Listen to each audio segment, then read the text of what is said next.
Es para mí un grato honor, alegría, privilegio presentar a cada uno de estos campeones de la defensa de la vida y la familia.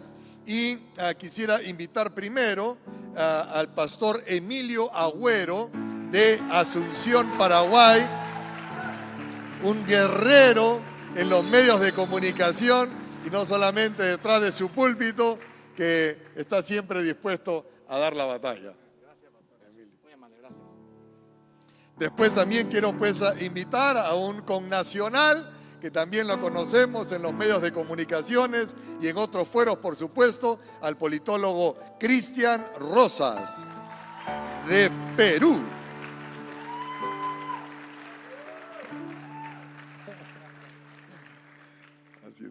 Y finalmente, pues, a nuestro ya queridísimo y conocidísimo panelista, expositor de Salvemos a la Familia y amigo ya de cada uno de nosotros, pues desde Argentina, a nuestro querido Agustín Laje.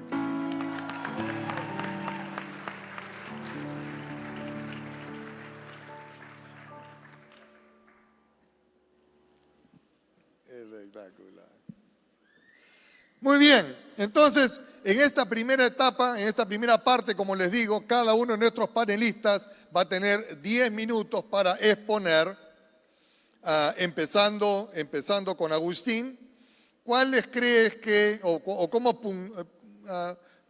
puntualizarías, ¿sí?, los desafíos que tenemos principalmente ante estas realidades culturales, políticas y religiosas que estamos encontrando especialmente en nuestro continente en cuanto al tema de vida, familia y libertad religiosa?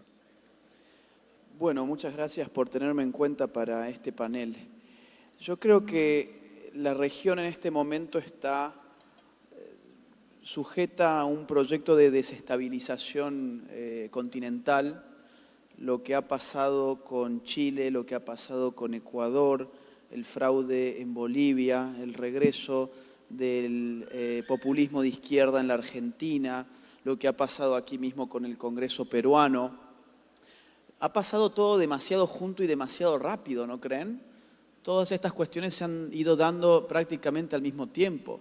En Colombia, para no dejar afuera también a los hermanos de Colombia, la izquierda ha recuperado posiciones de poder muy importantes hace apenas algunas semanas en las elecciones del domingo pasado, ¿no? Ya pasó creo que una semana desde eso.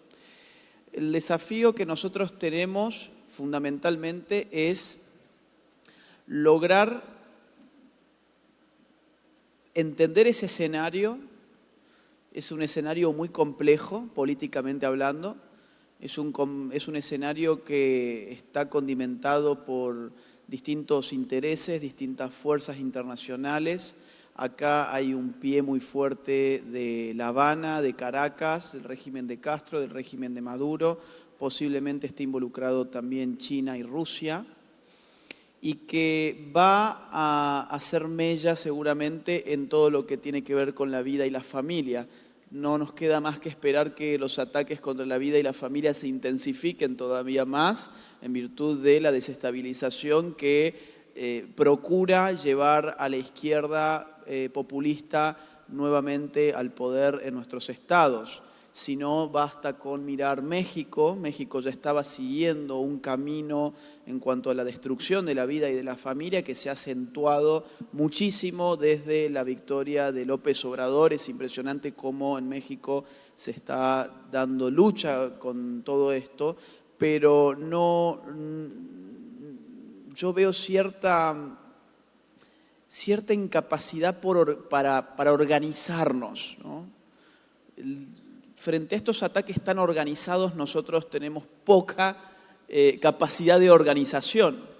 Y quien no se organiza en una batalla cultural y en una batalla política es quien pierde esa batalla cultural y esa batalla política. Fíjense, recién nos organizamos en 5 minutos cuando les pedí que hicieran el hashtag por Twitter. No sé si ustedes se enteraron, pero estamos como tendencia en Twitter y mucha gente está hablando de esto. entramos como tendencia. Apenas yo me bajé, me fijé y estábamos ya en el puesto número 6. No sé bien en dónde estamos ahora, pero la cosa tengo entendido que llegó hasta el puesto número 2 o 3 más o menos. Entonces fíjense cómo con un poquito de organización ya la cuestión empieza a caminar, pero tenemos una imposibilidad de organizarnos porque tenemos muchos grupos, algunos más chiquitos, otros más grandes, otros con liderazgos más fuertes, otros con liderazgos más débiles, que estamos de alguna forma muy atomizados, ¿no? Y en la región, yo ni siquiera conozco cuántos grupos hay en Argentina, menos voy a conocer cuántos grupos hay aquí en el Perú, supongo que son muchos. Ni siquiera sé cuántos grupos hay en Chile, ni en Paraguay, ni en Costa Rica, pero cada viaje que hago conozco un nuevo grupo. Yo creo que tenemos que buscar algún mecanismo, como digo, digamos, parte de los desafíos que tenemos es buscar un mecanismo de convergencia entre todos estos grupos. No digo que se desarmen o que todos nos pongamos dentro de las esferas de un único grupo, pero sí buscar una forma de coalicionar, una coalición de grupos que permita no solamente fortalecer nuestro movimiento, sino en algún momento lograr que del movimiento se genere una estructura política formal para América Latina. Vivimos en un mundo globalizado, donde lo que pasa en Argentina impacta en Perú, lo que pasa en Perú impacta sobre Chile, lo que pasa en Chile impacta sobre Uruguay.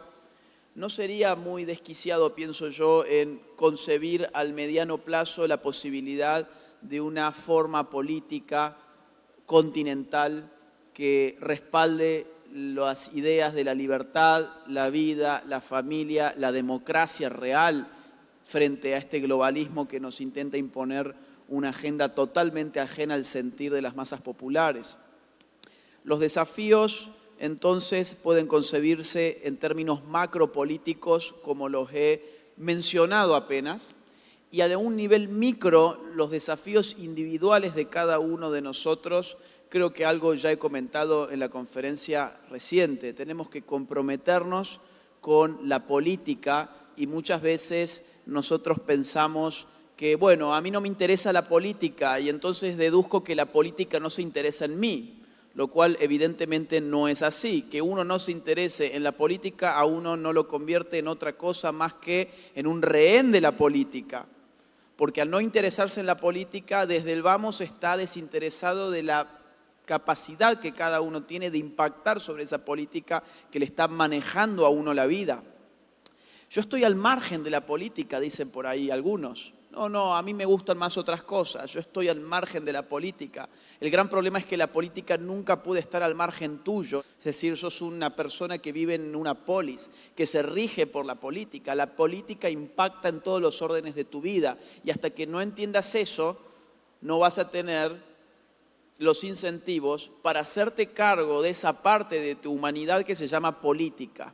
Y hacerte cargo de la política, insisto, y creo que lo dije anteriormente, no significa salir corriendo a apuntarme en algún partido político. No significa crear yo mi propio partido político o meterme en un curso de ciencia política. Significa estar informado de lo que pasa en el país, significa estar informado de cuáles son las ofertas electorales en las elecciones, significa apoyar a aquellos candidatos, a aquellos políticos que están en sintonía con nuestros valores, tenderles la mano, hacerles saber que no están solos, hacerles saber de que el discurso pro vida y pro familia, si no se queda solamente en discurso, sino que se hace realidad, puede darle a ese político una base de apoyo popular importante. Hacer política significa salir a las calles en las manifestaciones que se han organizado en la región y Perú ha sido un ejemplo para toda América Latina con mis hijos no te metas justamente. Y creo también que Perú, y esto es una opinión personal que espero que no incomoda a nadie, creo que Perú también podría ser un ejemplo para la región en esta idea media alocada de pensar en un partido político. En Perú hay un vacío de partidos políticos, la institución del partido político está reventada. Ustedes tienen a un presidente que no tiene partido político, es una cosa inédita, ¿no? es algo rarísimo. Tienen a gente en el Congreso que cuando uno le pregunta ¿y de qué fuerza política sos? Bueno, no lo sé muy bien. Hay un problema con los partidos políticos que puede ser una oportunidad también para el Perú, para poder traer una nueva fuerza política aquí que defienda estos valores. Me queda apenas dos minutos, quiero salirme de la macropolítica, que siempre vuelvo a lo mismo porque es lo mío. Voy nuevamente al terreno individual. Desafío, padres de familia, hablen con sus hijos. Desafíos para los padres de familia, sigan lo que están haciendo y lo que les están enseñando a sus hijos en las escuelas. Desafío de los padres de familia, armen comunidad con los padres de familia de los compañeros de sus hijos. Desafío para todos nosotros, aprendemos a usar las redes sociales o estamos fuera del juego. Desafío para todos nosotros, en una manifestación militar no simplemente significa ir a la manifestación, significa estar días, semanas antes, usando nuestras redes sociales, nuestros WhatsApp, invitando a la gente, comprometiendo a la gente, llevando a la familia, a los amigos, a los conocidos. Significa fijar posición pública y le guste a quien le guste y no le guste a quien no le guste. Si perdemos contactos por eso, no vamos a ser menos. No vamos a entrar en una crisis porque nos rechazó fulanito de Facebook, que no le gustó lo que yo publiqué. Digo, hay mucha gente que me dice, no, bueno, yo no publico porque se van a enojar no sé quiénes. Que se enojen. Esto es mucho más importante que quién se enoje o quién no se enoje. Aprendamos a militar, aprendamos a leer el escenario político, nos comprometamos porque hay mucho en juego. Los desafíos tienen que ver con la defensa de la vida, la defensa de la familia y de la libertad. Esa es la respuesta que yo tengo para este primer punto. Gracias. Muchas gracias, Agustín. Continuamos con Cristian, por favor. Desafíos culturales, políticos y religiosos, pues en cuanto a la vida, la familia y la libertad religiosa. Muchas gracias, Pastor Aguayo. Hay tres enfoques en los desafíos que se nos pide compartir y analizar. El cultural, el político y el religioso. Y quisiera empezar con lo cultural. La cultura es la capacidad de juicio que uno emite sobre las cosas, sobre los hechos. Está íntimamente ligado a las creencias, a la religión, a la tradición, a la costumbre.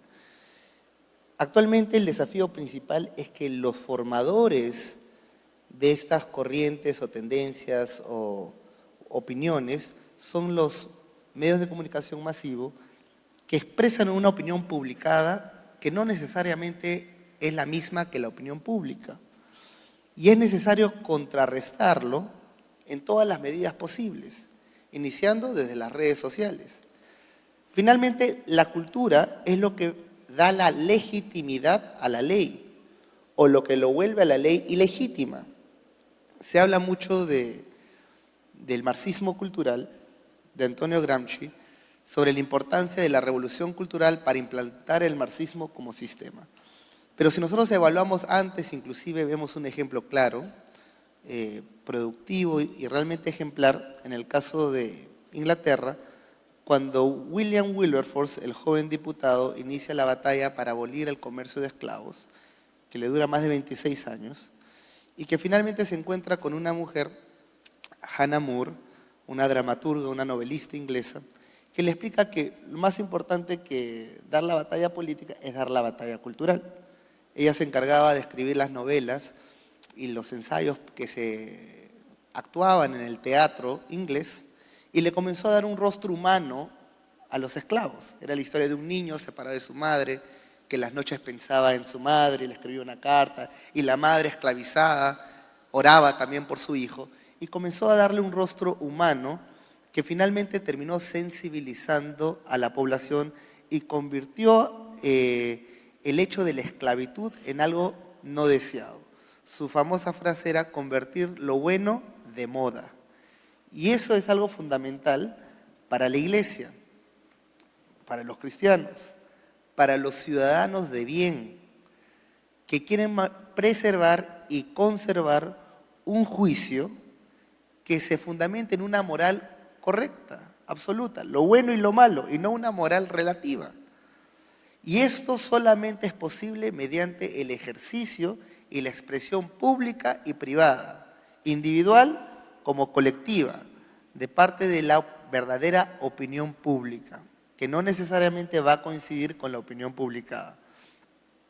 En el segundo plano vemos el desafío político. Y en el desafío político no es tanto una cuestión de lograr un sistema o un derecho, sea nacional o internacional, que vele o reconozca los derechos de la dignidad humana, del derecho a la vida, que reconozca a la familia como un elemento natural, porque sorprendentemente ese es el sistema vigente.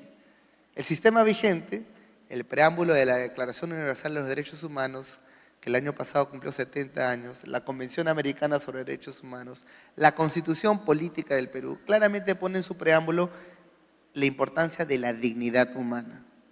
En la Convención Americana inclusive dice que el derecho a la vida empieza desde la concepción. El artículo 1 de la Declaración Universal de Derechos Humanos reconoce que toda persona nace libre y que es dotado de conciencia.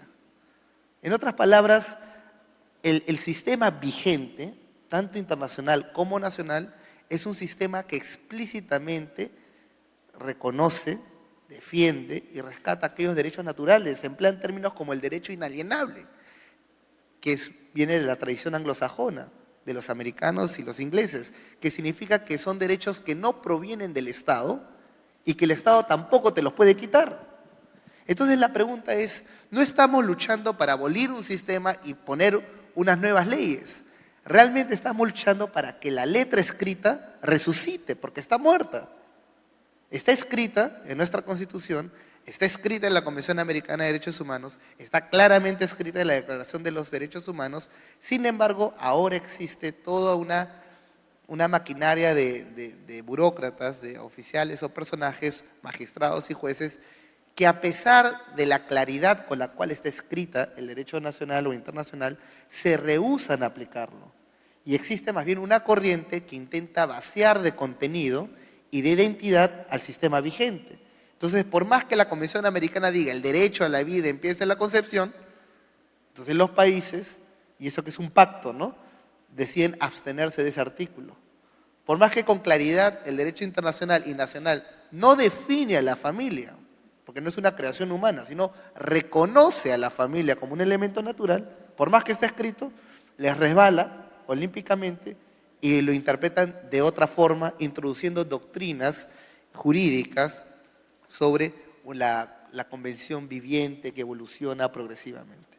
Entonces nosotros vemos que el problema no tanto es de índole jurídico como de índole moral y cultural, porque ya no hay el ánimo para defender lo que está escrito.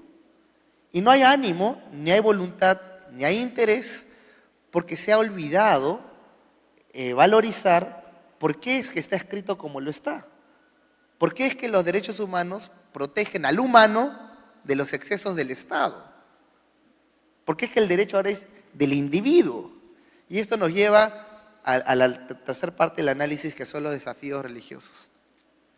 En el plano religioso, como hemos olvidado que el derecho humano se centra en el individuo para protegerlo de los excesos tiránicos y dictatoriales de los sistemas o de las mayorías, así como de las minorías, lo reconoce al ser humano libre, dotado con conciencia, independiente, con derecho a la vida, que no tiene delito de opinión para pensar, porque la creación del sistema está pensado en servir al ciudadano como fin supremo.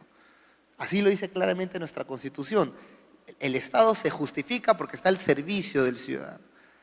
Pero ahora, en el plano religioso, por ejemplo, existe un nuevo ataque a la libertad religiosa, camuflado de una reinvención de lo que son las luchas de clases. Ahora resulta que las minorías son un grupo de 3 o 4, cuando la minoría más importante en el Estado de Derecho es el individuo. Es el individuo, la única minoría más importante. El individuo tiene derecho a buscar apoyo, consejo espiritual, psicológico, para superar algo que no le gusta, o para que deje de tener una atracción homosexual, a un pastor, a un psicólogo, a un psiquiatra. Es el derecho del individuo.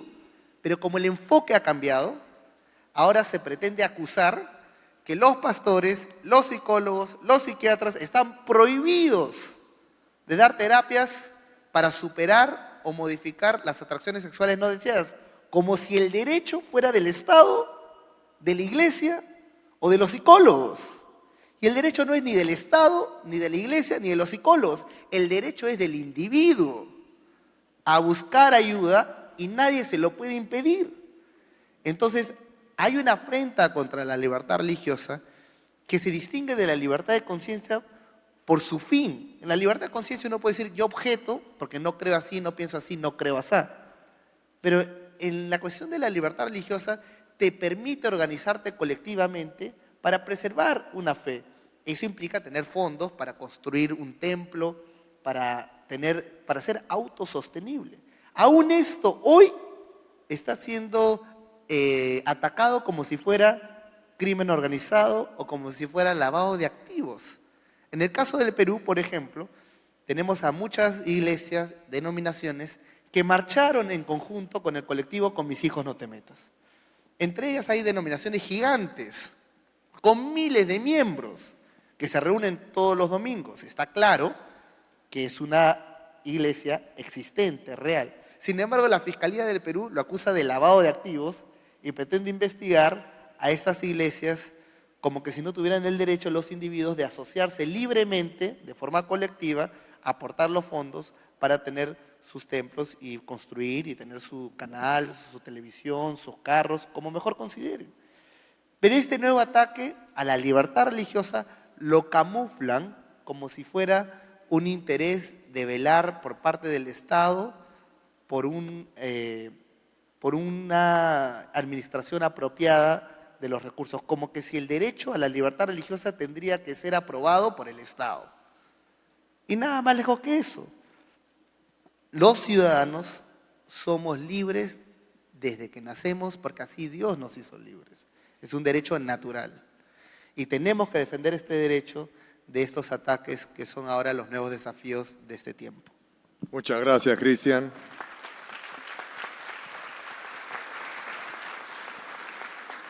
Pastor Emilio. Buenas noches a todos, soy de Paraguay. Gracias, pastor, por la invitación.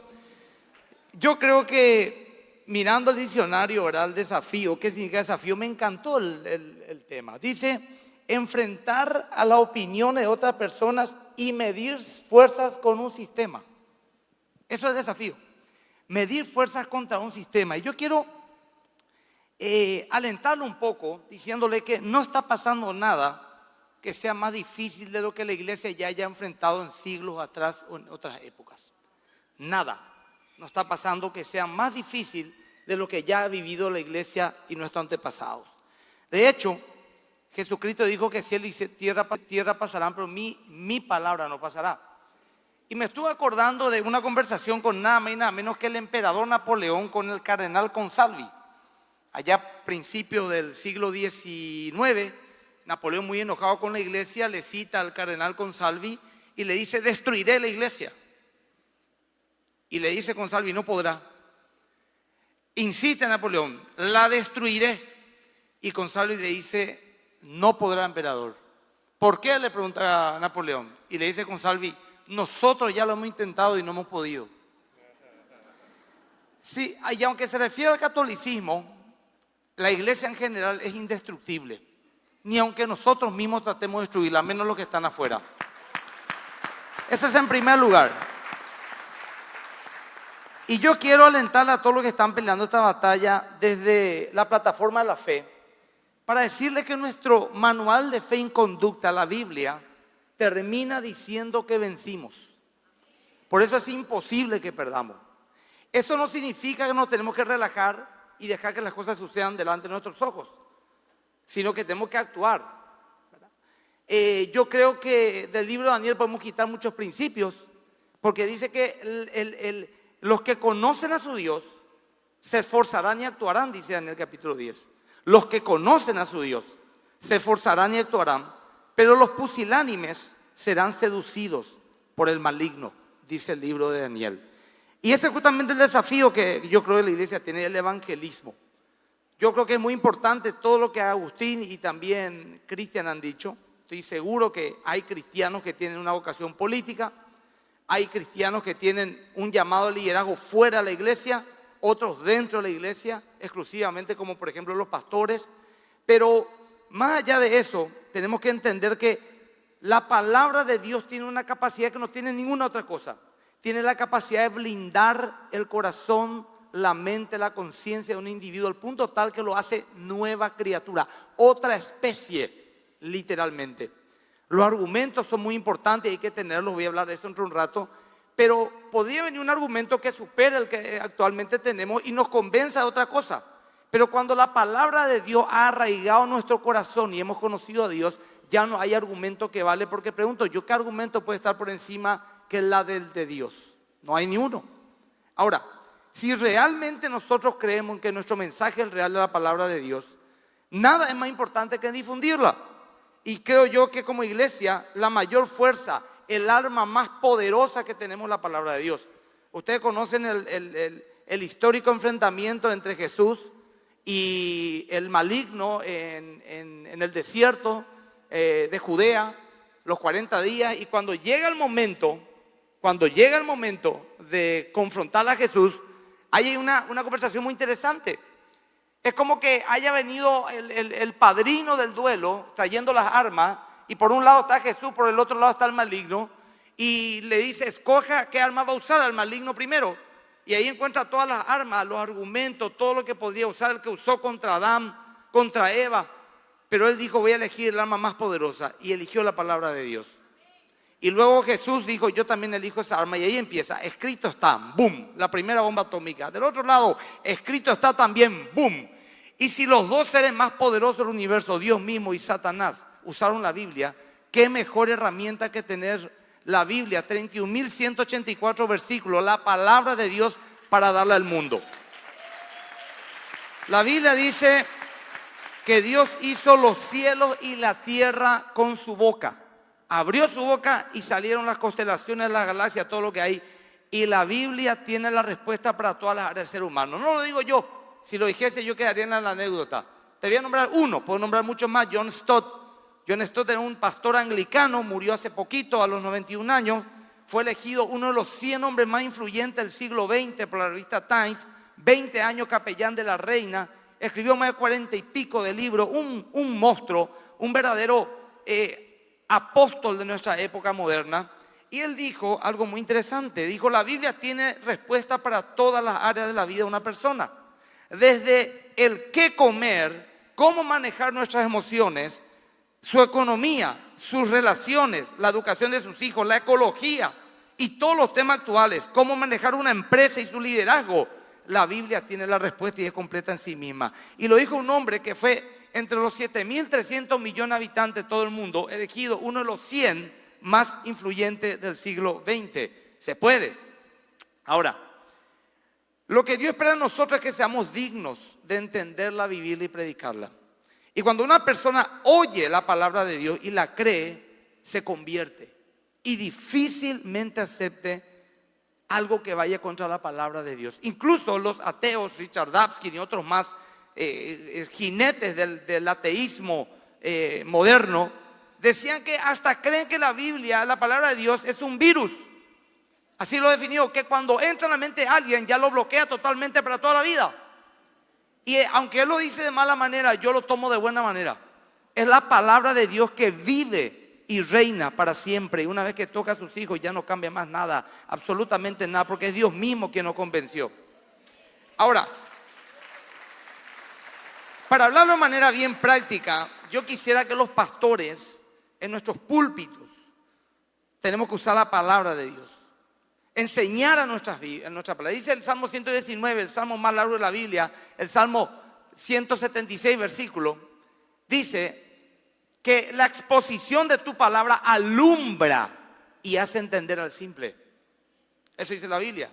Y el Salmo 115 tiene 176 versículos y es el más largo de toda la Biblia. Y el capítulo más corto, el 117, con 2 versículos. Y en el medio está el Salmo 118, que el versículo 8 es el centro mismo de toda la Biblia. De los 31.184 versículos en el centro, y dice: es mejor confiar en Jehová que confiar en el hombre. Así que Dios nos está hablando aún inclusive por los números que hay en la Biblia. Ahora, el desafío es también que nosotros sepamos transmitir eso a nuestras generaciones. Yo veo con preocupación, y lo voy a decir, me estaban viendo en mi país, compartir recién por las redes sociales, pero nos preocupó un poco a los pastores que los pastores no estemos supiendo transmitir el mensaje a una nueva generación. A una generación que necesita algo.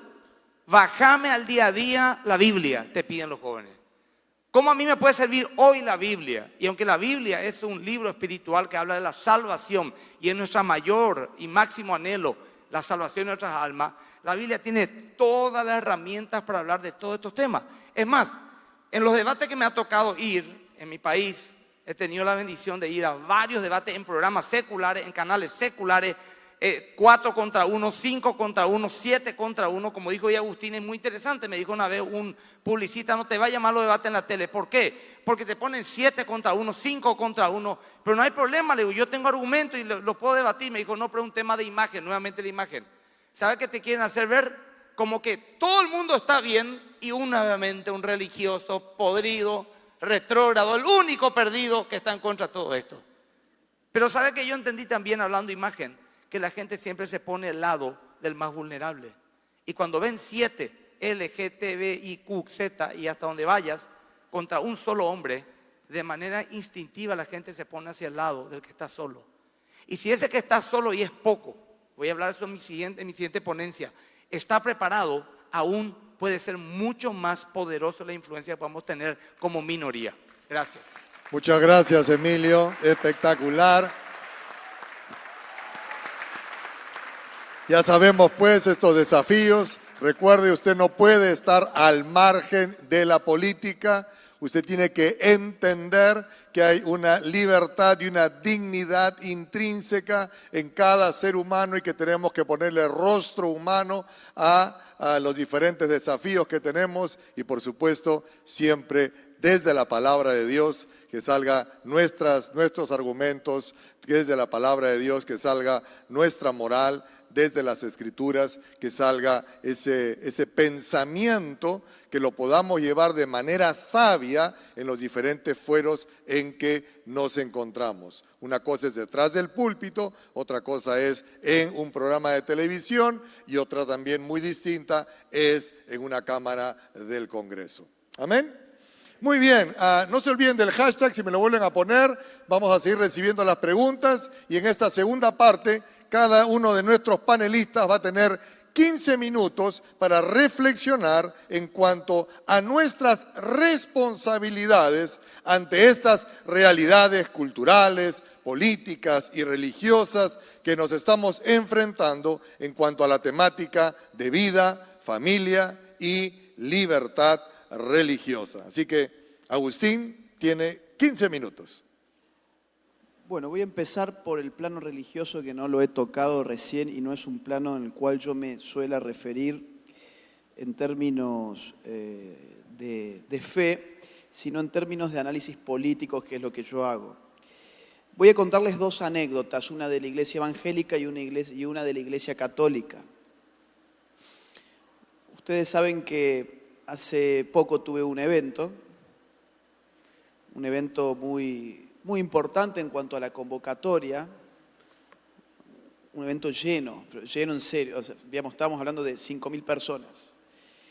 Y era un evento católico, y lo que dice la persona que me presenta, o que presenta, mejor dicho, el Congreso, es: no hace falta marchar, no hace falta salir a las calles, no hace falta manifestarse, todo está al alcance de la oración y del rosario. Evidentemente, después vine yo y dije todo lo contrario, porque la oración es muy buena, pero si no se acompaña con acción, entonces uno no puede esperar modificar absolutamente nada.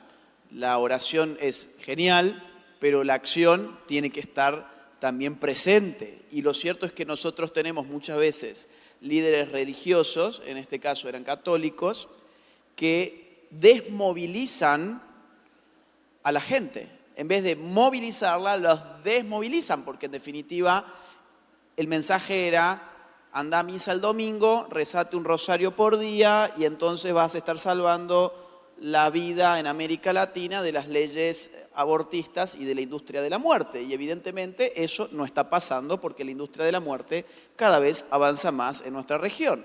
Y no tiene que ver quizás con una falta de oración, sino con una falta de acción.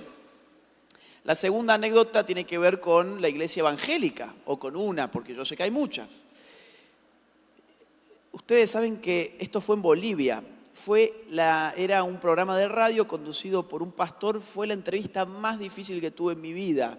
Ni siquiera con feministas, ni LGBT, ni marcianos, no. Eran con un pastor evangélico que me dice lo siguiente. Se los contaba ayer a los pastores aguayos.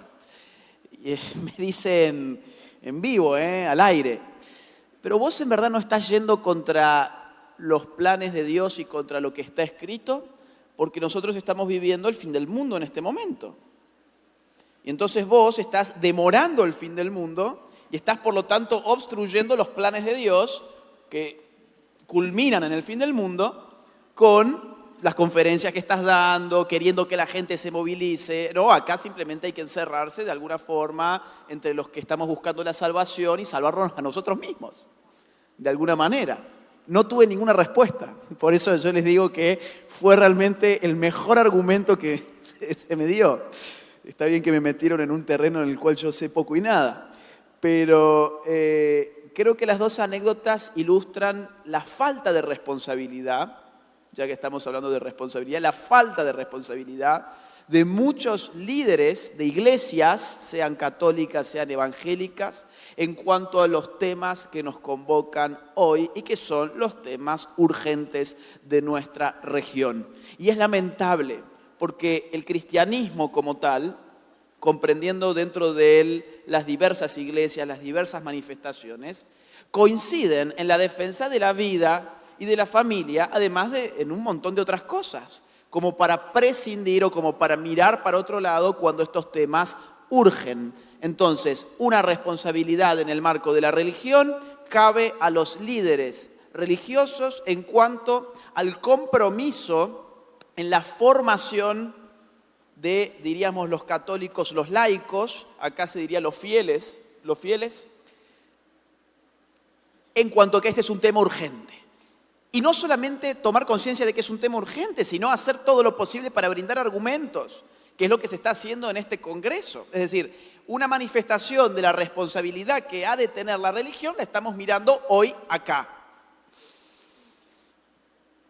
La religión tiene, por otro lado, la responsabilidad de dejar al margen las diferencias teológicas para unirse en las coincidencias generales, en las coincidencias políticas.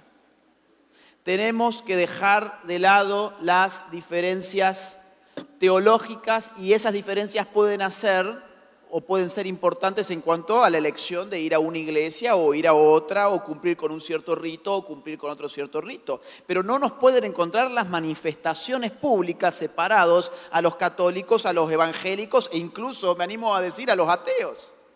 Yo no soy ateo por las dudas, aclaro, soy católico. No nos pueden encontrar separados. En Argentina ya experimentamos lo que fue la división de los evangélicos y los católicos en la lucha contra el aborto del año pasado.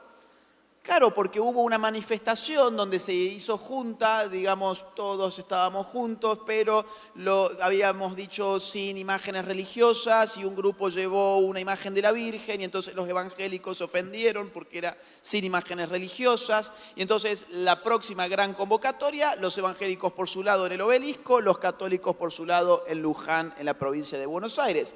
Dos manifestaciones enormes, pero separadas. Si hubiesen sido una en vez de dos, hubiéramos estado frente a la manifestación más grande del siglo XXI de la Argentina. Y perdimos esa oportunidad por diferencias menores. En el terreno cultural, nosotros apuntamos mucho a los medios de comunicación. Decimos, el problema está en los medios de comunicación. Cristian ha hablado muy bien sobre qué es la cultura y ustedes podrán entender que el motor de la cultura no son en verdad los medios de comunicación, sino las universidades. Los medios de comunicación son distribuidores al por mayor de cultura. Pero eso que distribuyen los medios de comunicación al por mayor, porque por eso son medios masivos de comunicación, ya ha sido cocinado. ¿Dónde ha sido cocinado? ¿Dónde se forman los periodistas? ¿Dónde se forman los periodistas? Los comunicadores, la gente que termina hablando en la pantalla sobre estos temas. Digo, no vamos a pensar en la gente que habla sobre el espectáculo, la farándula, que también se forma, cuidado, pero, por ejemplo, un politólogo, un sociólogo, un antropólogo, un filósofo, que son llamados a opinar frente a los medios de comunicación, ¿dónde se forman? ¿En su casa? ¿En la iglesia? No. Como profesionales se forman en las universidades y tenemos una crisis enorme en las universidades en Occidente. Están todas tomadas por una visión izquierdista de la política, de la cultura y de la sociedad. Entonces, sí, hay un gran problema en los medios de comunicación, pero es un problema derivado. ¿Derivado de qué? De una hegemonía académica que se viene cocinando por lo menos desde la década del 60 del siglo pasado. Nuestra responsabilidad en ese sentido es meterse en las universidades. Lo dije en la conferencia hace un rato. Nuestra responsabilidad es ser profesionales, destacados cada uno en su campo, porque aquellos que destacan en su campo son los que terminan hablándole al público desde los medios de comunicación. Hay otra gran fuerza en los medios de comunicación que es el financiamiento. Y ahí ya no es tan fácil. Es el financiamiento que viene de ONGs, que la hemos visto en la conferencia hace un rato, así que no voy a abundar en ese tema. Ustedes saben que las universidades es el lugar más peligroso para hablar de estas cuestiones. Yo, por ejemplo, acá puedo estar sin guardaespaldas, no hay ningún problema con ello, pero cuando fui a la PUC, no sé si algunos de acá han estado en el debate de la PUC hace 2 años, tuve que entrar con 4 guardaespaldas por las amenazas de gente de la universidad, católica supuestamente, lo que habla de la crisis de la Iglesia Católica, que no puede ni controlar sus universidades. Cuando fui a la San Marcos este año, tuve que entrar con 5 guardaespaldas porque había amenazas de incendiar el auditorio donde yo iba a estar.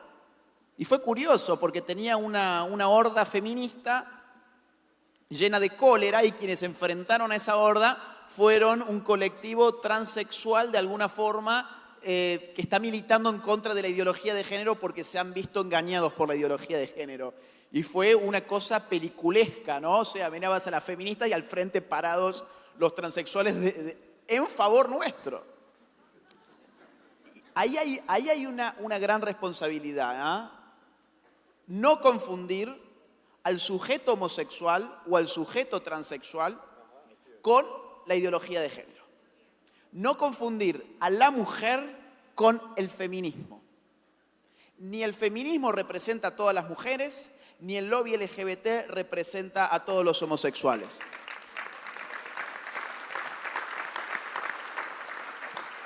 Y es una responsabilidad marcar bien el discurso esto último. De hecho, quienes están financiando al lobby LGBT no son LGBT, sino que son heterosexuales. Empecemos por ahí. Empecemos por ahí. Y ojalá que ellos se levanten también contra este engaño y esta instrumentalización de su sexualidad, esta politización injusta de su sexualidad. Nuestra responsabilidad también tiene que ver con que ellos se puedan levantar en contra de todos estos engaños. En la política, hablé recién de los desafíos a nivel personal y nacional. Hablamos sobre partidos políticos, influir sobre los políticos. Aquí tenemos una responsabilidad que no solamente es nacional, sino que también es internacional, porque la política en un mundo globalizado se cocina al calor de las organizaciones internacionales. Nosotros estamos metiéndonos en un partido que ya está en el minuto 89 y el cual estamos perdiendo 5-0 en el terreno de las organizaciones internacionales. Ellos se han metido desde la década del 80.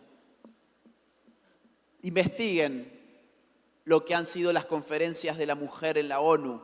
Si mal no recuerdo, empezando en México en el año 75, si mal no recuerdo, que tienen su clímax en el 95 en Beijing, cuando se mete lo que se llama el enfoque de género y empiezan a mezclarnos todo y empiezan fuertemente estas políticas a bajarse desde los organismos internacionales, mientras nosotros totalmente al margen. Tenemos una responsabilidad no solamente ya con nuestro país, ya no solamente con nuestra región, sino con el mundo. Porque estoy convencido de que América Latina es la última esperanza que tiene Occidente de sobrevivir a estos ataques. América Latina es el último escenario de batalla. Tengo 2 minutos 30 para justificar esto que acabo de decir. Canadá, perdido totalmente. No esperemos nada, sino todo lo contrario, ya lo hemos visto. Están financiando toda esta porquería. Estados Unidos, hay una cierta esperanza en Estados Unidos con Donald Trump. Personalmente espero que tenga una nueva gestión, que pueda ser reelecto, y eso nos vendría muy bien a todos los que estamos en favor de estos valores, de estos buenos valores. Europa, reventado. En España tiene una tasa de natalidad de 1.1. Necesitas 2.2 para recambiar las generaciones. ¿Con qué la recambiás? Con migración. Reventando lo que sos como nación, lo que sos como pueblo, lo que es tu cultura, lo que son tus costumbres, tus creencias, tu gente. Francia está reventado. Toda Europa occidental reventada con estas políticas. Europa oriental, bueno, hay algunos casos muy interesantes de países que han visto esta amenaza y han tomado sus precauciones. Hungría, Polonia. ¿Qué pasa con Rusia? Bueno, Putin no va a dejar entrar toda esta porquería, mucho menos presentando un proyecto antitético respecto de lo que es la Unión Europea, pero nos va a mandar a nosotros esta porquería porque está bancando el régimen cubano, venezolano por razones geopolíticas. Entonces tenemos un canal como RT que nos vende toda aquella porquería que Putin no aplica en Rusia. Nos venden feminismo, LGBT, aborto desde el canal ruso, donde en Rusia no admiten todas estas porquerías. En China tampoco van a dejar que todo esto entre. China sabe muy bien que población es igual a poder. ¿Por qué China es poderoso? Simplemente por su territorio. Si eso fuera así, Canadá sería tan poderoso como China. No, China es poderoso además del territorio por la cantidad de gente que tiene. No van a suicidarse y estas políticas son suicidios masivos. El mundo árabe, el mundo musulmán, tampoco se va a suicidar con todo esto. Pero como habrán captado, nos hemos ido de Occidente. Yo estoy hablando de Occidente. Esa gente está muy bien al margen de todo esto, saben que es una porquería. Nosotros, sin embargo, estamos comprándole a Europa, estamos comprándole a Canadá, estamos comprándole a los demócratas de los Estados Unidos todos estos paquetes de género. Pero en América Latina se va a librar la última gran batalla y nosotros tenemos la responsabilidad de ser los protagonistas, no solamente por el bien de nuestras familias, no solamente por el bien de nuestra ciudad, no solamente por el bien de nuestra nación, ni siquiera solamente por el bien de nuestra región, sino por el bien de Occidente como tal. Porque somos la última esperanza en Occidente. Gracias. Espectacular. Así que ya está muy claro. Este hemisferio sur es el responsable por salvaguardar la cultura occidental basada en estos principios judeocristianos que el Señor depositó en nuestros corazones. Amén. Muy bien, continuamos. Cristian Rosas. Gracias, Pastor Aguayo. En esta parte para hablar sobre las responsabilidades políticas, culturales y religiosas, Me gustaría empezar con la responsabilidad política, ¿no? Ligado a lo cultural. Se habla de la civilización occidental. Antes la civilización occidental se conocía como la civilización cristiana. Se dejó de llamarle la civilización cristiana y se le llamó la civilización occidental. Pero yo creo que existe un tipo de amnesia espiritual e histórica del por qué la civilización occidental se distingue de las otras civilizaciones mencionadas recientemente por Agustín. ¿Qué es lo que lo distingue principalmente la civilización cristiana del resto? Y es principalmente la creencia y las enseñanzas, las máximas aplicadas por Jesús, no solamente en el ámbito individual, personal, sino inclusive en el ámbito político. Quiero hacer un ejemplo concreto. En los evangelios vemos en una ocasión que los discípulos se disputaban quién iría a ser el más grande entre ellos cuando el maestro se vaya. En otro evangelio vemos a la madre haciendo lobby. Dice, maestro, que un hijo mío se sienta a tu derecha y otro a tu izquierda. Y la disputa era seria, era real. Una disputa sobre el ejercicio político, que es el fenómeno de la administración del poder. Y Jesús interviene en la discusión y da una máxima que se vuelve el fundamento de la civilización cristiana. Él les dice, miren, chicos, los reyes de este mundo se enseñorean sobre las naciones y son llamados bienhechores. Eso es un análisis político hecho por Jesús. Lo que él está diciendo es que los reyes de este mundo ejercen un dominio y una relación vertical, soberano-súbdito, se enseñorean. Y los súbditos le responden, o sea, le gusta la demagogia, bienhechores, ¿no? Le llama bienhechores, bravo. Pero inmediatamente después de que Jesús hace este análisis del poder político en el mundo, lo reforma y dice, mas no sea así entre vosotros. O sea, la visión del cristiano no puede ver la política súbdito soberano, ni le puede llamar bien hecho cuando se enseñorea. Dice, el más grande, el que quiera gobernar, que sea como el que sirve, como el joven. Entonces, esto invirtió el orden vertical sobre el poder. Entonces, ya no más se pensaba pues en el Dios emperador, como era el cargo oficial de los emperadores romanos, cargo divino, sino se hablaba del mandatario, que responde al mandante, que es el ciudadano. Se hablaban de siervos o servidores públicos, que hasta el día de hoy tenemos sus nombres en griegos, ministros, así como hay ministros de la iglesia, ministros de Estado, servidores.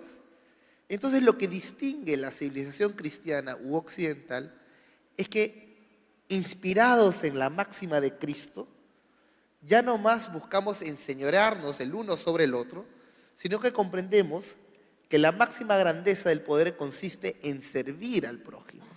Es por eso que nuestros estados tienen como fundamento que el Estado se justifica porque tiene al ciudadano como el fin supremo, el ciudadano. En cambio, en las otras civilizaciones el ciudadano no es visto como ciudadano, sino como súbdito, en necesidad de reparación, de organizarlo, de educarlo, de adoctrinarlo, de enseñarle qué sentir, qué pensar, qué creer, qué hablar y qué expresar.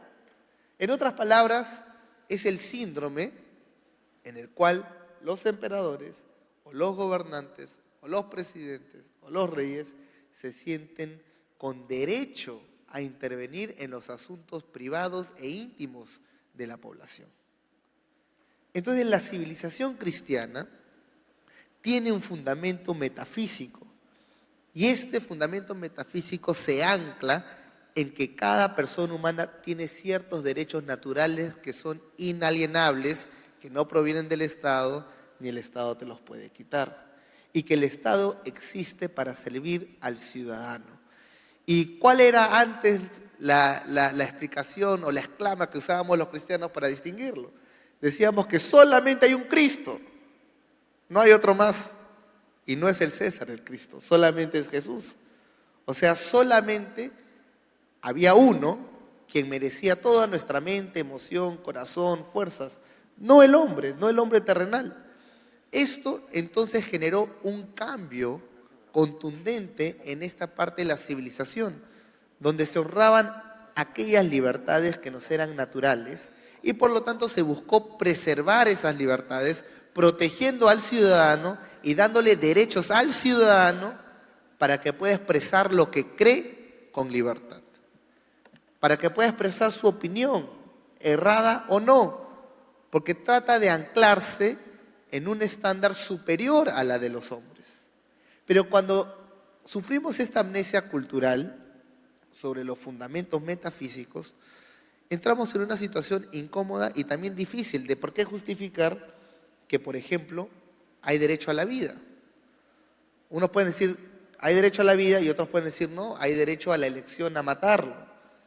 Y la pregunta es, ¿cuál de los dos tiene razón? Y uno puede decir temporalmente, porque la Constitución protege el derecho a la vida. Muy bien. ¿Y si cambian la Constitución? ¿Cuál es el fundamento? ¿Lo fue la ley únicamente? Si la ley fuera nuestra garantía, no estaríamos en la situación que hoy nos encontramos. Porque más bien lo que es nuestra garantía es el aspecto metafísico. Tienes derecho a la vida porque se te reconoce digno y tu dignidad es inherente. No te lo delega el Estado ni la religión, ni tu padre, ni tu madre, ni el contexto, ni la mayoría, ni la minoría. La dignidad de toda persona humana es intrínseca. Inclusive está la Declaración de los Derechos Humanos y el genoma humano, que dice que la dignidad es intrínseca al genoma humano desde la concepción, porque expresa que el milagro de la vida humana, la codificación de la vida humana, en sí misma tiene dignidad y esa dignidad le da el derecho a la vida. Es por eso que Hitler decía que había vidas indignas de vivir y así pretendió justificar sus programas de exterminio con la fuerza política.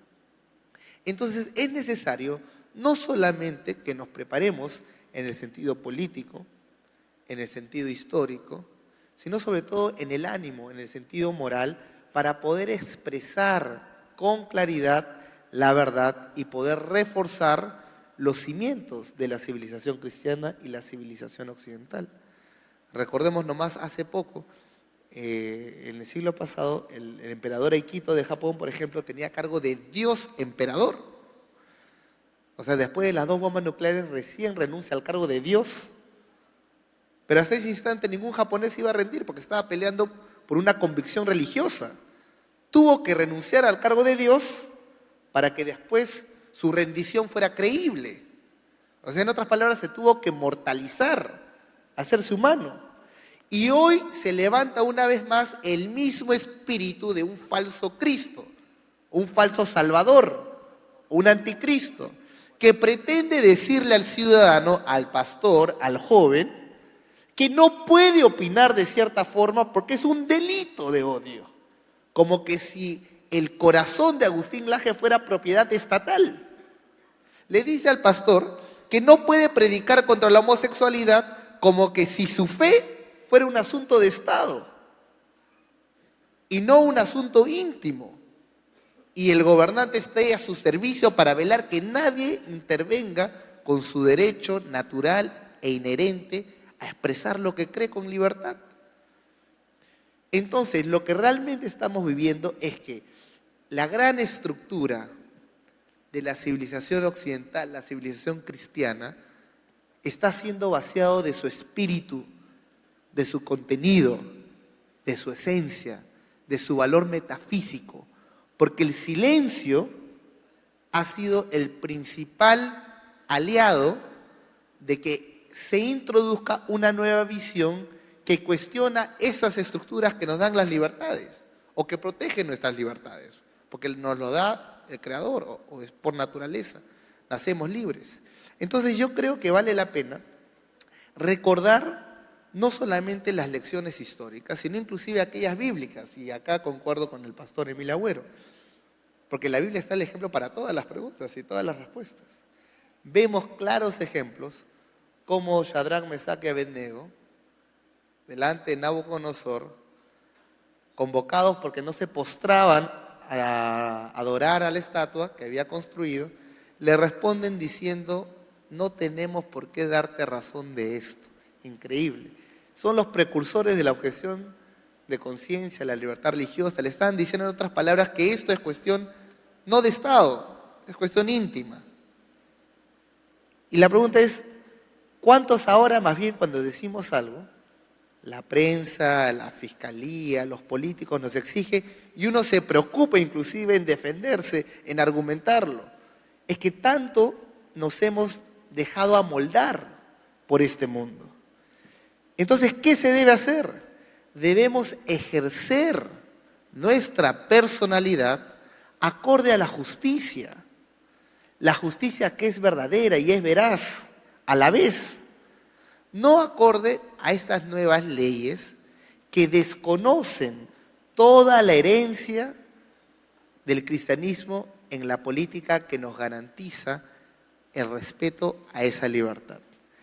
Es, por lo tanto, nuestra responsabilidad expresar nuestras creencias, expresar nuestros pensamientos, nuestras opiniones sin temor alguno, impactar la cultura, forjando las convicciones sociales de las masas a través de la expresión, a través de la compartir de las buenas noticias, las buenas nuevas, así como a través del buen arte, porque hay mal arte también, así como hay buenos libros, hay malos libros. Y yo creo que es importante que se levante un renacimiento cultural, como antes las grandes obras, que exaltaban aquellos aspectos que son trascendentes, como la verdad, como el honor, como la lealtad. También creo que es la responsabilidad de todo ciudadano a emitir un voto consciente. Algunos me dicen, no, yo no voto.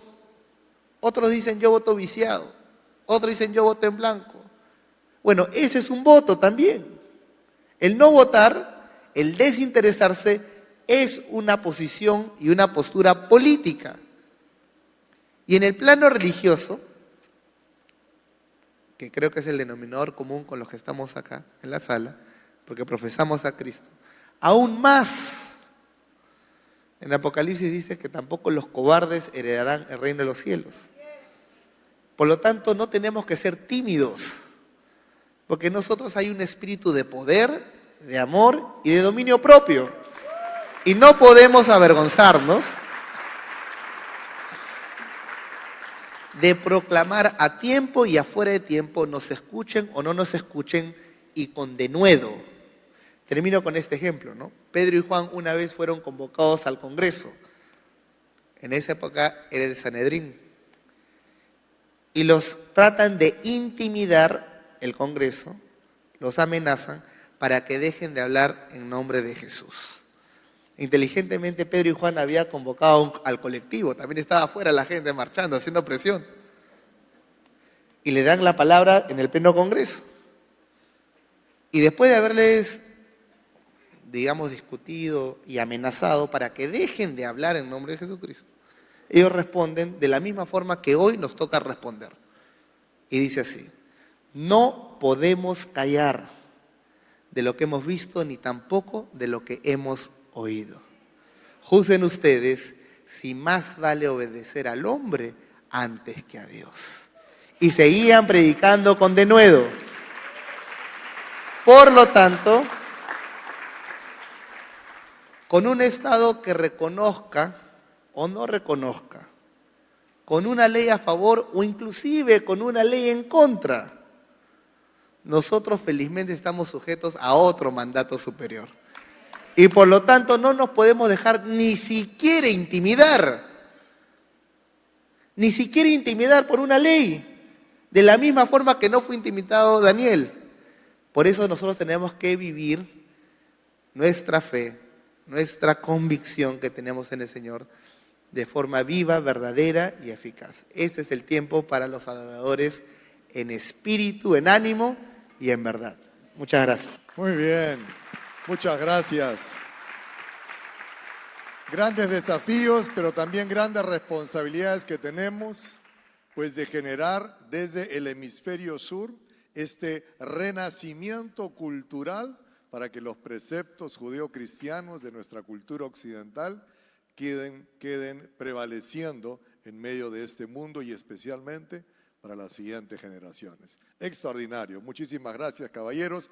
Ahora al pastor Agüero. Bueno, siguiendo con el tema de las responsabilidades, quiero insistir con los pastores y los líderes en este lugar que tenemos que discipular y preparar a nuestra gente. Jesús dijo, id y hacer discípulos. No solamente hablarles de algo, entusiasmarlo un tiempo y luego dejarlo así, sino darles todas las herramientas que ellos necesitan. Además está decir que Jesús dijo, por ejemplo, escudriñan la Escritura porque en ella dan testimonio de mí. También había dicho que su palabra es poder y poder es lograr algo. Me lleva el profeta Oseas, que vivía tiempo igual al nuestro, donde Israel se había satinado detrás de todo el paganismo, la promiscuidad y la perversión de los pueblos que estaban alrededor de Israel. De eso hablo en un rato más. Pero el punto es que en Oseas dice una frase muy conocida por nosotros: mi pueblo perece por falta de conocimiento. Y vemos que en Oseas 4:1 dice y desafía el profeta: no hay verdad ni misericordia ni conocimiento de Dios en la tierra. Ni conocimiento de Dios en la tierra. Y vemos que unos versículos más abajo parece la tapa de un diario de Lima, de Asunción, de Buenos Aires o de Madrid. Y dice, la consecuencia de la falta de conocimiento de Dios, dice, perjurar, matar, mentir, hurtar y adulterar prevalecen y homicidio tras homicidio se suceden. O sea, hay deshonestidad, crimen, robo, inmoralidad y violencia, y lo cual vamos a pagar las consecuencias. Necesitamos preparar a nuestra gente en las Escrituras. Y no tenemos que quitar la Biblia del debate. Eso decía Amparo Medina, ex guerrillera y ex también comunista, convertida ahora al cristianismo, a la fe católica, que los países que quitaron la Biblia del debate también han perdido. Pero no como un bibliazo, un ladrillazo a la gente, como bien dijo Agustín. Yo no puedo decir, por ejemplo, ¿por qué vos crees que no hay que abortar? Y porque la Biblia dice en el Salmo 135, creo en mi embrión, vieron tus ojos. Por supuesto que no, solamente eso no, es una verdad, pero tenemos que avalarla con la palabra de Dios, que sí podemos realmente mostrar. Por ejemplo, hablé hace poco con un pastor, amigo, colega, que fue a Bibliazo Lindo, un programa de televisión, a debatir. Y le dije, tu mensaje no llegó, y te voy a explicar por qué. Porque si un mormón sube al poder y dice de una, yo voy a decretar que ya no haya más transfusiones de sangre en ningún hospital del país. ¿Estaría vos de acuerdo, pastor? Por supuesto que no. Esa es su fe de que es un pecado donar sangre. Pero no puede impartir su fe a mí, ni imponer tampoco. De la misma manera ve el mundo. Si vos te vas con bibliazo directamente a debatir. Pero sí podés avalar la palabra de Dios con argumentos, podés avalar la palabra de Dios con razonamientos coherentes, podés hablar la palabra de Dios, avalar con estadísticas que necesitas para que la palabra de Dios realmente pueda llegar existen las herramientas. Estuve en un debate de televisión con unos de estos activistas y le metí al propósito en un argumento que yo sabía que iban a pisarle el palito. Yo le dije, por ejemplo, la Biblia apedreaba antes a los homosexuales. ¿Viste la Biblia homofóbica? La Biblia me saltaron, es lo que yo quería. Y le dije, no, pues para un poquito, el problema es salud pública en esa época. Las relaciones homosexuales generaban un montón de enfermedades venéreas. No había preservativo, lavativas, no había ningún tipo de esas cuestiones. Era absolutamente inmundo y una comunidad podía morir en poco tiempo por culpa de todas las enfermedades que había. Así que por eso tenía que haber una ley que mate a uno y que no todos mueran por uno. De hecho, hoy mismo sigue ese principio. Por ejemplo, los homosexuales tienen una expectativa de vida 7 a 10 años menor que un heterosexual. Y me dice, sí, eso es por la discriminación, se suicidan y hay mucha depresión entre ellos. Quería que diga eso. Y le dije yo, sí, es cierto, hay mucha depresión y suicidio en ese sistema, en ese grupo, en ese colectivo. Pero te hago una pregunta, le dije a él. ¿Cuál es el país y el lugar de ese país donde más garantía tienen los LGTBI? Que tienen los mayores derechos. Estados Unidos, California. Ahí hasta creo que si sos heterosexual es al revés. Tendrías vergüenza andar de la mano con tu novia de tantos homosexuales que hay caminando como si nada, con hijos y de la mano y dándose un beso. Nadie le dice nada. Sin embargo, en los Estados Unidos el colectivo LGTB tiene mayor índice de suicidio y depresión que los negros, que son los que realmente son marginados, y la mitad de todos los presos en los Estados Unidos son de la raza negra. Es el segmento más marginado en los Estados Unidos, son los de raza negra. Y los que mayor apertura tienen son los LGTB, y aún ahí el índice de suicidio y depresión es mayor entre ese colectivo que el de los negros. ¿Saben por qué? Porque esto no solamente afecta al cuerpo como en la antigüedad, afecta al alma, la mente y la sanidad de una persona. La mayoría, no voy a decir todo porque ahí entro en un callejón sin salida, pero a mí como pastor en 18 años, de más de 100 homosexuales que habrán venido a la iglesia a hablar, algunos del colectivo LGTB, me han dicho: he sido abusado, he tenido alta exposición a la pornografía de pequeño, y por lo menos a ellos hay que darle la oportunidad de revertir ese proceso desviado y volver a su natural heterosexualidad. Eso es razonable, como ya argumentó mejor recién Cristian. Tenemos que tener esa capacidad, como Jesús le decía al pastor: Jehová tu pastor, nada te faltará. Ah, miran, puedo decir al pastor. Al agricultor, la mies es mucha. Piden al Señor de la mies que envíe obreros a su mies. Ah, relacionadamente. Al pescador, te haré pescador de hombre. Ah, yo tiro las redes, salen, selecciono los peces. Jesús hablaba el idioma de la gente. Tenía esa capacidad que creo que también nosotros la tendremos si es que creemos. Nos instruimos, pedimos y Dios nos da el don. Y tenemos entonces una segunda gran responsabilidad, que es la de transmitir nuestra fe a nuestros hijos. Y te explico por qué. Cuando conquista Israel la tierra de Canaán, la generación que conquistó murió. Y nació otra generación, dice Jueces, capítulo 2, versículo 10. Y toda aquella generación, la que conquistó la tierra de Canaán, fue reunida a sus padres. Y se levantó después una otra generación que no conocía a Jehová, ni la obra que él había hecho. Eso dice Jueces 2:10. Y el 2:11, ¿saben qué dice? Después de ello, los hijos de Israel hicieron lo malo ante los ojos de Dios y sirvieron a los Baales. Inmediatamente con una generación se olvida de Dios, la siguiente se pervierte. Pero ¿quiénes son esos Baales? Los Baales eran los dioses que rodeaban de los pueblos lindantes a Israel. Por ejemplo, y lo hago rápido, los filisteos adoraban a Dagón, mitad hombre, mitad pez, que era el dios de la prosperidad, el dinero. Y la agricultura y la pesca. Los fenicios, por ejemplo, adoraban a Astoret, que era la diosa de la fertilidad, se la adoraba con orgía y borracheras. Y al oriente los moabitas adoraban a Quemos y los amonitas a Moloc, ambos exigían sacrificio humano para el poder. Y aunque hoy en día, en medio de nuestros hijos que vivimos nosotros, la nueva Israel en fe, vivimos también como Israel rodeado de naciones paganas, de dioses y principios paganos, que aunque ya no se le adora como en la antigüedad, los principios siguen. El sexo, el dinero, el amor al dinero, raíz de todos los males. El poder, malentendido. Y si nosotros no transmitimos la fe a nuestros hijos seriamente, no comiendo una empanada o un sándwich una horita los domingos y toda la semana pasamos hambre, no podemos porque todo el día los carteles, la publicidad, Netflix, acá, allá, las computadoras, todo el celular, le están predicando a nuestros hijos y creemos que con media hora de escuela dominical ellos van a estar blindados.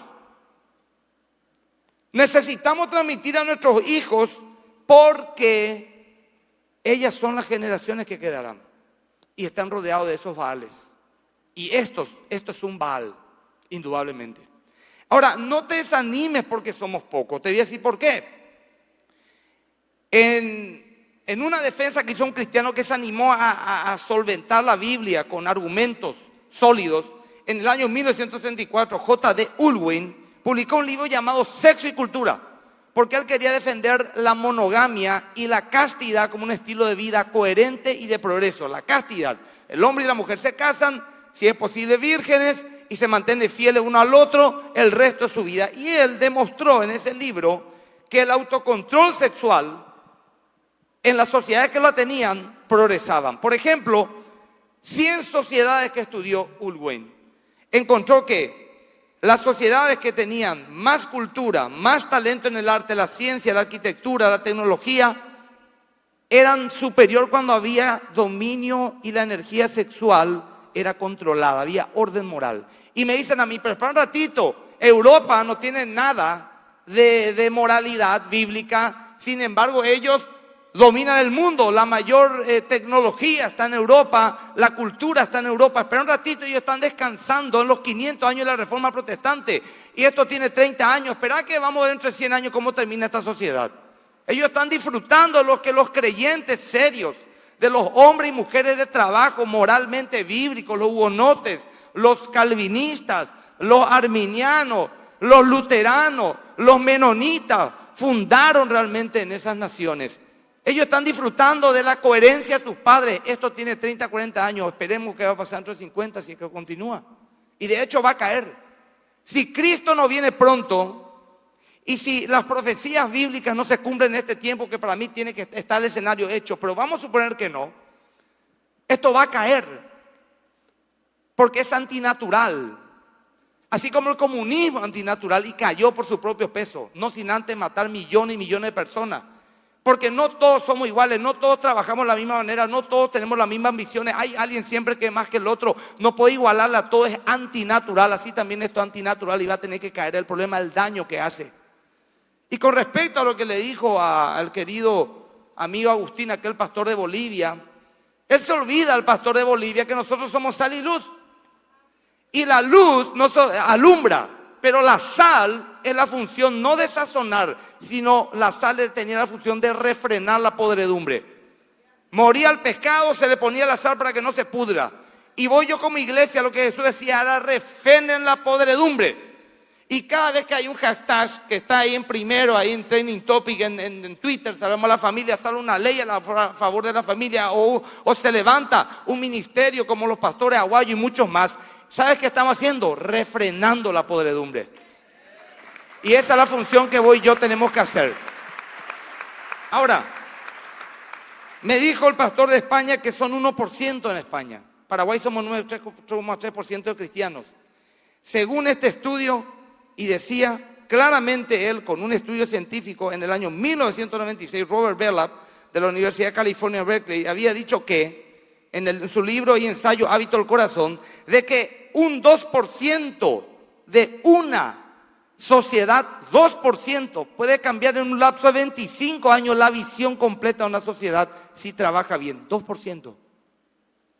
Dijo él, yo creo que no debemos subestimar la importancia del pequeño grupo de personas que viven en una nueva visión del mundo justo y amable. La calidad de la cultura puede ser cambiada cuando 2% de esta tienen una nueva visión de vida. Yo sé que en Perú hay más de 2% de creyentes. En Paraguay, en Argentina, en todos los países latinoamericanos hay más de 2% y de hecho lo tenemos que cambiar. Es nuestro objetivo. Ahora, quiero terminar con esto. Mi amada esposa le iba a invitar a pasar un rato, pero no tenemos tiempo, mi amor, discúlpame. Pero ella me dijo algo tremendo porque ella soñó algo. No voy a dar los detalles, pero en su sueño, Dios puso en su corazón esto. Vencerán con el amor. La iglesia tiene que amar, que no significa ser permisiva. Necesitamos amar, necesitamos usar la herramienta del amor y enfocarnos en los niños. Tenemos en nuestras escuelas dominicales que enseñarles la Biblia, no entretenerles. Mientras los adultos, que hay una generación que estamos pasando, nos llenamos la palabra, que está bien, nuestros niños no están estudiando la Biblia, se están entreteniendo. Y ellos deben de saber qué dice la Biblia. Porque Confucio decía, el niño es como un cemento fresco. Lo que marques en él quedará para toda la vida. Y la ideología de género ha entendido eso, por eso quiere entrar en las escuelas, en los colegios, ahí donde están nuestros niños. Y nosotros tenemos que blindar sus corazones con la palabra de Dios. Muchas gracias, pastor.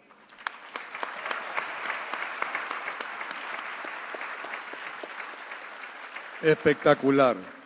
No solamente luz, sino también sal para preservar, para detener la podredumbre. Por eso que es necesario que el hemisferio sur se levante con un renacimiento cultural. Amén. Muy bien, muchísimas gracias, caballeros. Espectacular. Tenemos un poquitito, unos minutitos para resolver algunas preguntas que ya han estado enviando.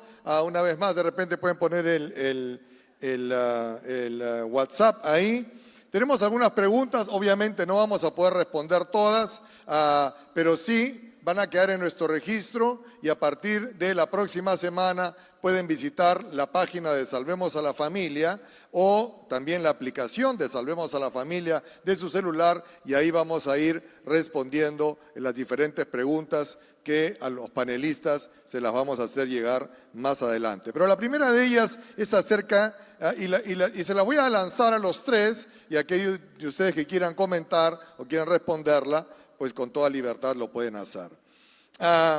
El ESI, que es la educación sexual integral, que es parte de la expresión de la perspectiva de género en la educación, está siendo un desafío para los profesores pro vida, pro familia.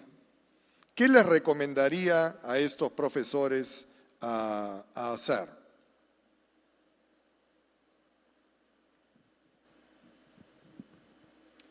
Bueno, tomo la palabra, un minuto nomás. Yo creo que en la unidad está la fuerza y sería muy interesante poder formar una especie de gremio de docentes cristianos, por ejemplo, ¿no? Un profesor, un docente aislado no va a poder hacer mucho en contra de todo esto, es decir, o se va a someter a ese sistema adoctrinante o va a perder su trabajo. Generalmente esto es lo que pasa. Ahora bien, si ese profesor que se quiere rebelar contra una forma no de educar, sino de adoctrinar a los niños, en ideas que son perversas además, tiene detrás suyo una estructura en la cual apoyarse, y esa estructura está conformada por colegas, una suerte, insisto, de gremio de docentes cristianos o docentes pro vida, por ejemplo, para por ahí sacarle la cuestión religiosa. Creo que los docentes podrían tener mayor libertad a la hora de escoger la posibilidad de ejercer su derecho de libertad de cátedra, que es en definitiva lo que está puesto en cuestión cuando se los quiere sujetar a no enseñar, sino engañar al alumnado. La otra opción más al corto plazo que a mí se me ocurre ahora es que un profesor puede ser sancionado por no enseñar, evidentemente, porque se le está pagando para que enseñe, pero no se lo debería poder sancionar por sobreenseñar. Entonces, lo que podría hacer un profesor, se me ocurre ahora, es, ok, le da el contenido mínimo al cual está él obligado por las directivas de un Ministerio de Educación a dar, lo da lo más rápido y superficial que se puede, de forma que genere el menos daño posible, y después enseña lo que realmente tendría que estar enseñando. Y cuando le vengan a pedir, oiga, usted, ¿por qué no ha enseñado los contenidos de la ESI, de la educación sexual? ¿Cómo que no? Fíjese, todo ha sido enseñado. Yo he, en todo caso, sobreenseñado, he sobreestimulado el pensamiento crítico de mis alumnos. Eso se puede hacer como una estrategia al corto plazo. Yo creo que al mediano y al largo plazo tendríamos, insisto, que tratar de hacer una cosa más organizada, y la idea de un gremio de docentes pro vida y pro familia sería una linda estructura en la cual poder, digamos, reivindicar el derecho a la libertad de cátedra. Gracias. Muy bien, gracias. Sí, yo también concuerdo con Agustín. Y se me viene a la memoria los primeros sindicatos, ¿no? O sea, unions en Inglaterra. ¿Que quién los fomentó? John Wesley, un predicador, hacía un union, que era una unión de trabajadores para orar por las injusticias laborales. Y después de esas oraciones hacían su reclamo formal, legal. Y ahora nadie relaciona un sindicato con un grupo de oración. Pero realmente así empezaron los unions con John Wesley en Inglaterra. Así empezaron los sindicatos. Y yo creo que es la verdad y la justicia el punto que nos debe de unificar a todos. Obviamente, si nosotros como cristianos somos un cuerpo, lo que afecta a un profesor cristiano por su fe va a afectar a todo el conjunto. Entonces realmente somos todos uno, un solo cuerpo. Yo creo que el desafío va a ser para todos donde se encuentren. profesor, abogado, congresista, ministro, y a cada uno nos va a tener que dar respuesta, ¿no? Yo creo que tenemos que estar unidos en un mismo espíritu para que podamos responder con denuedo a lo que realmente corresponde. Nadie te puede forzar a enseñar y perpetuar una mentira, porque nosotros, al haber entregado nuestra vida a Cristo, ya no podemos permitir ser canal de maldición, ni canal de mentira. En otras palabras, no solamente es que Dios nos bendiga a nosotros, sino que a través nuestro la bendición fluya. No puede bendecirnos a nosotros para que la maldición siga fluyendo, o la mentira, o la corrupción, porque entonces no hay ningún cambio. El cambio se da realmente cuando tomamos conciencia que si vamos a tomar esta cruz y caminar este camino, debemos estar conscientes que ante todo hemos debido de habernos negado, para que cuando llegue el momento de la prueba y las aflicciones de este mundo no seamos como la semilla que no brotó porque creció las ramas y las aflicciones vinieron, sino que sea como aquella semilla que cayó en la tierra fértil y dé fruto a 30, 60 y 100 por uno. Así que yo animo a los profesores que tienen este desafío a pararse con firmeza y a no claudicar a la verdad y sobre todo a no violar su conciencia, a no permitir convertirse en cínicos, en creer una mentira porque les conviene laboral o económicamente, sino a librarse del cinismo, de la mentira, de la pose y ser realmente un esclavo de la justicia y la verdad. Muy bien, muchísimas gracias. Segunda pregunta, ¿cómo mantener la distancia correspondiente con los grupos políticos que son pro vida y pro familia sin ser identificado con la corrupción evidente presente en los mismos? ¿Acaso ha llegado la hora de fundar un partido político de base cristiana?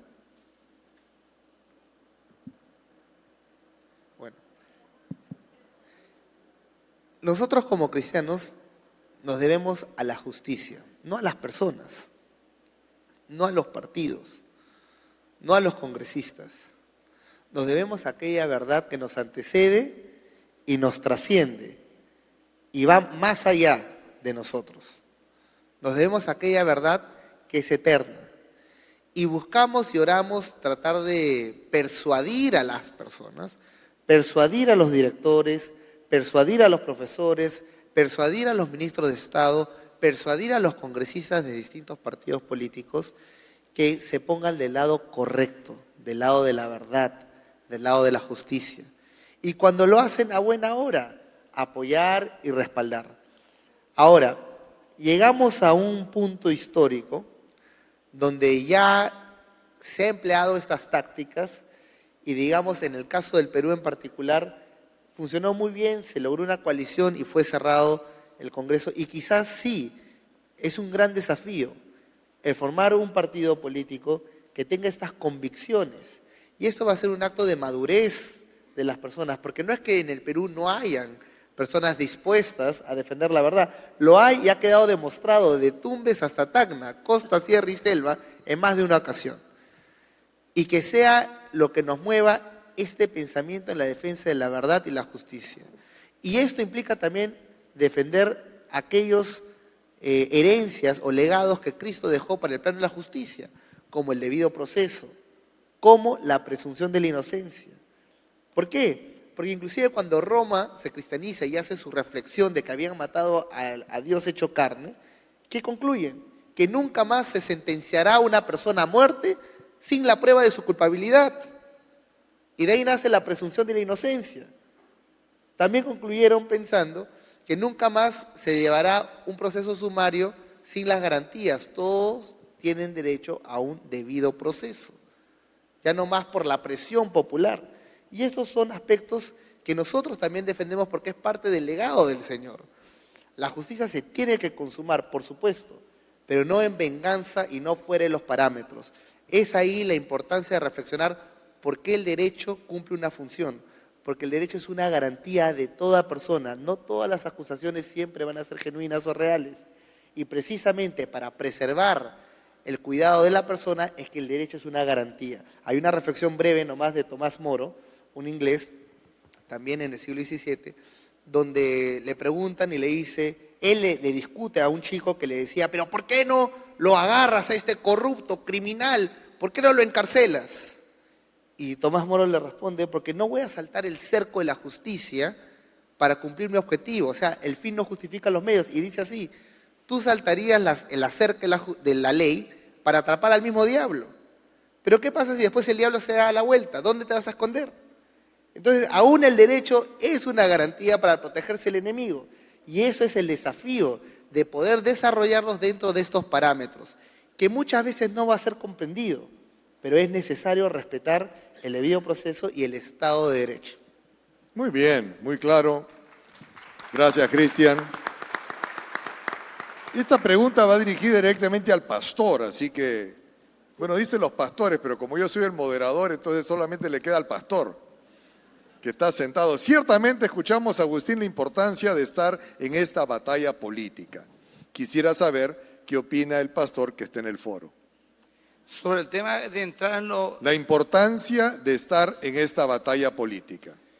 Y bueno, si es que entendí bien, si es que tenemos que batallar políticamente también con esto, ¿verdad? No sé si esa sería la pregunta. Bueno, yo personalmente creo que un cristiano con vocación política debe de entrar, y es obligación de entrar en la política o en el lugar de liderazgo que Dios le haya llamado. Los que están llamados a liderar espiritualmente, perfecto. Yo no quiero a ningún político desmeritar, ni de una manera tengo amigos políticos, pero por ejemplo yo como pastor no me puedo meter en la política. Yo, soy seguidor de Charles Spurgeon, y Charles Spurgeon decía a sus estudiantes, si alguien le dice, si Dios le llamó a predicar la palabra, no se rebajen siendo reyes de Inglaterra. Como diciendo que el llamado a pastorear es mucho más elevado que cualquier otro oficio, ¿verdad? Sin ser petulante, pero creo que al predicar la palabra de Dios estamos llamados a predicar la palabra. Pero estoy convencido de que, como dice Agustín, la Biblia es clara, la fe sin obras es muerta. Entonces tenemos que activar en ese campo, en esa lucha, políticamente, con argumentos, en la educación, etcétera, a través de la palabra. Yo no soy de aquellos que dicen que no tenemos que meternos en política. Eclesiásticamente no. Yo creo que como iglesia no podemos hacer política partidaria, pero sí alentar a los miembros que tienen ese llamado a que ejerzan liderazgo político para cambiar las leyes. Estoy de acuerdo con eso. Muy bien, muy claro. Efectivamente, tengo una opinión similar a la del pastor Agüero. Yo creo que no debemos, desde el púlpito, debemos tener mucho cuidado con el tema de la política partidaria, identificarse particularmente con algún partido en especial, porque así como el fútbol hay diferentes opiniones y diferentes gustos o opiniones en cuanto a los temas políticos, ¿no? Pero sí animar a que se vote con conciencia, sabiendo lo que piensan nuestros representantes. Y por supuesto, alentar a nuestros congregantes a participar activamente, aquellos que están preparados y que tienen el llamado para hacerlo en la política. Muy bien, una última pregunta, y esta va directamente a Agustín Laje. Dice, ¿cómo podemos formar un think tank en la iglesia? ¿Conoces experiencias de otras iglesias en otros países? Bueno, es muy buena la pregunta y entiendo que está relacionada con la conferencia de hace un rato. No conozco, estoy pensando, no creo conocer, no sé si ustedes tienen algo. En Paraguay hay. En Paraguay hay un think tank. Sí, solamente tenemos en Paraguay el think tank, y creo que están compuestos por empresarios, pensadores, publicistas. Bien. Y toman un tema, justamente un amigo, Carlos Walde, con Roberto Chián, un grupo de amigos, se reúnen, el pastor Adolfo Agüero, religiosos, y evalúan las variables y empiezan a planificar cómo podemos actuar en base a esa variable. En Paraguay tenemos esa experiencia ya hace unos años y es muy interesante, hemos logrado muchas cosas. Inclusive nuestro actual presidente, más allá de lo político y todas esas cuestiones, ganó con un 2,3 o 2,5% en las elecciones.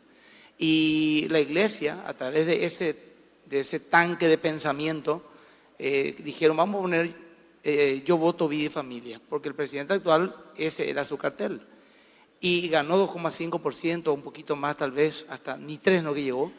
y estamos convencidos que fue la iglesia la que volcó esos votos a favor de ese tipo de gobierno, ¿verdad? Que apoyar la ley de la familia. Así que no es poca cosa ese tema de reunirse pensadores a evaluar la situación. Paraguay tiene, y si después quieren hablarlo, estoy abierto para explicar un poco cómo se ha logrado eso.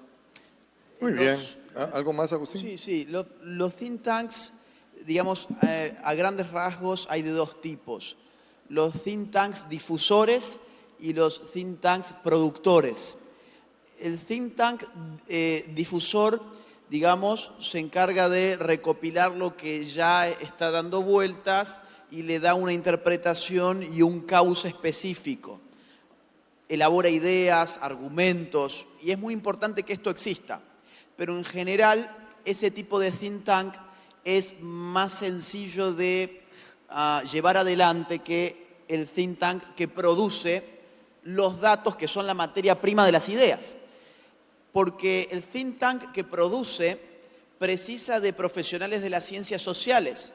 Voy a poner un ejemplo, lo mismo que hablábamos recién. A ver, ¿cuánta gente, digamos, qué porcentaje de los peruanos está en contra del aborto? Dentro de ese porcentaje, clasificar etariamente, regionalmente, por clase social, por ingresos económicos.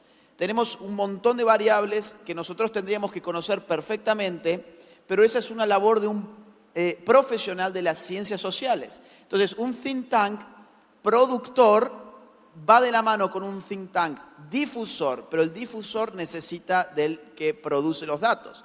Entonces, lo ideal para mí cuando yo hablo de think tanks es sobre todo tener think tanks que produzcan datos con los instrumentos que utiliza la metodología de las ciencias sociales, cuantitativa sobre todo.